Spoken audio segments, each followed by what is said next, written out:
Hi guys, good morning. Flex ko lang my two favorite fruits aside from lanzones, but I don't have right now. So this is snake fruit guys. As you can see, the skin is like snake. And this is lychee. So they are both the same color. So inside of the snake fruit is like this. It's very yummy. It tastes like lanzones, lychee, and durian. That's why I love it. So this is it guys.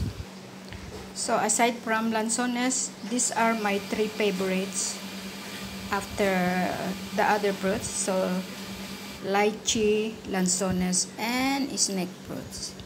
So this is in season now, that's why it's very cheap. And I did not buy lanzones because I have lots. So when you buy guys, you have to look at the skin like this. It's not the one that is nice skin because it's too sour and it's not sweet.